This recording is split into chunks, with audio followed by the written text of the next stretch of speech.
आज हम लोग इस वीडियो में पढ़ने वाले हैं प्रश्नावली 1.2 का प्रश्न संख्या 6। तो चलिए प्रश्न को पढ़ लेते हैं।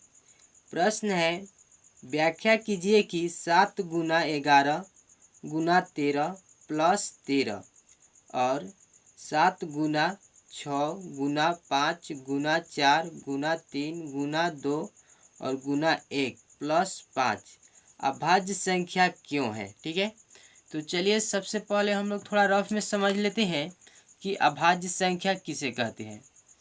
तो ऐसी संख्या जो एक और स्वयं को छोड़कर किसी अन्य संख्या से भी भाग लग जाए उसे भाज्य संख्या कहते हैं। जैसे यहाँ पे देखिएगा, हम यहाँ पर 8 लिए, ठीक है, तो 8 1 से भी भाग लग जाएगा और खुद से भी भाग लग जाएगा, यानी कि 8 से भी भाग लग जाएगा, फिर यह 2 से भी लग जाएगा और फिर यह 4 से भी लग जाएगा। ठीक है, चलिए हम लोग फिर दूसरा एग्जाम्पल लेकर यहाँ पे समझते हैं।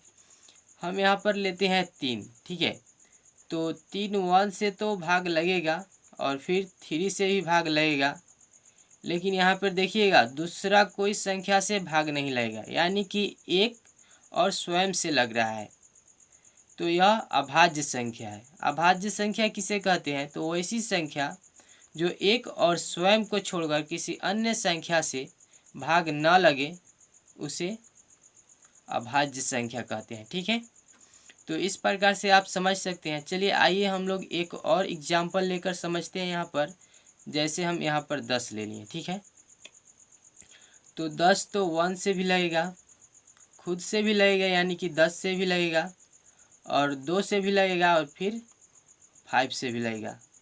तो इस प्रकार से आप समझ गए होंगे भाज्य संख्या और अभाज्य संख्या।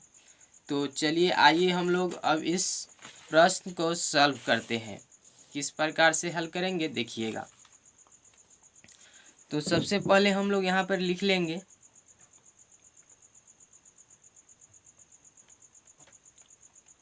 हल।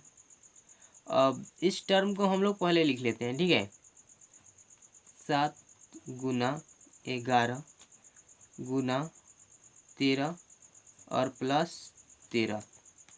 तो देखिए यहाँ पर 13 है और इसमें भी 13 है, तो 13 हम लोग यहाँ पे कॉमन ले लेंगे। 13 कॉमन ले लेते हैं तो क्या बचेगा? 7 गुना 11 और फिर प्लस 1। ठीक है, यहाँ पे 13 नहीं लिखा है क्योंकि हम लोग कॉमन ले लिए हैं, और फिर यहाँ पे प्लस है तो इसमें से भी हम लोग 13 कॉमन ले लिए हैं, तो यहाँ पर 1 बचेगा। ठीक है, तो हम लोग लिखेंगे, देखिएगा, अतः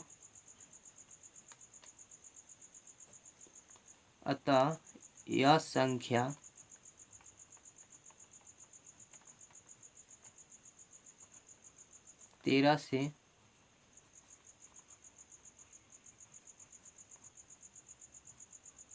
तेरह से विभाजित होती है।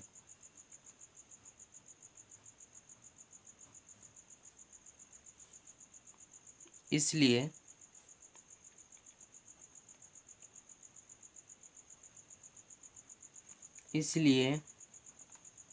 यह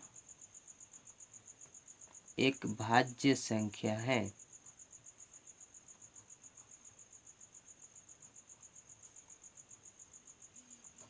ठीक है, चलिए अब फिर हम लोग नेक्स्ट टर्म को लिखते हैं, यानी कि इसको लिख लेते हैं, यहाँ से इसको लिख लेते हैं हम लोग।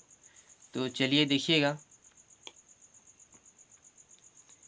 7 गुना 6 गुना 5 गुना 4 गुना 3 गुना 2 गुना 1 और प्लस 5। ठीक है, और इसमें से हम लोग 5 को कॉमन ले लेते हैं क्योंकि 5 इसमें भी है और प्लस के बाद भी 5 है, तो जो प्लस के बाद रहेगा उसी को हम लोग कॉमन लेंगे। तो यहाँ पर 5 हम लोग कॉमन ले लेते हैं तो क्या बन जाएगा?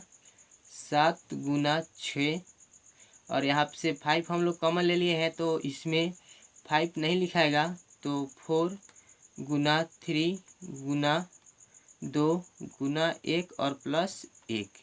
ठीक है, तो इस प्रकार से आप लिख सकते हैं। आइए फिर हम लोग आगे चलते हैं। फिर हम लोग लिखेंगे अतः यह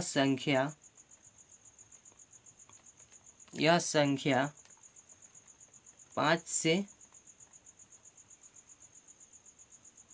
विभाजित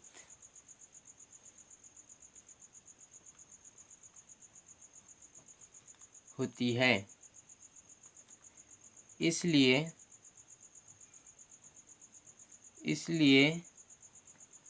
यह एक भाज्य संख्या है। ठीक है,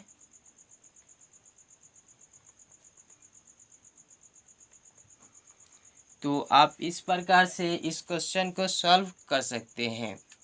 तो आपको यह वीडियो कैसा लगा कमेंट बॉक्स में कमेंट करके ज़रूर बताइएगा। अगर आपको यह वीडियो अच्छा लगा तो वीडियो को लाइक कर दीजिए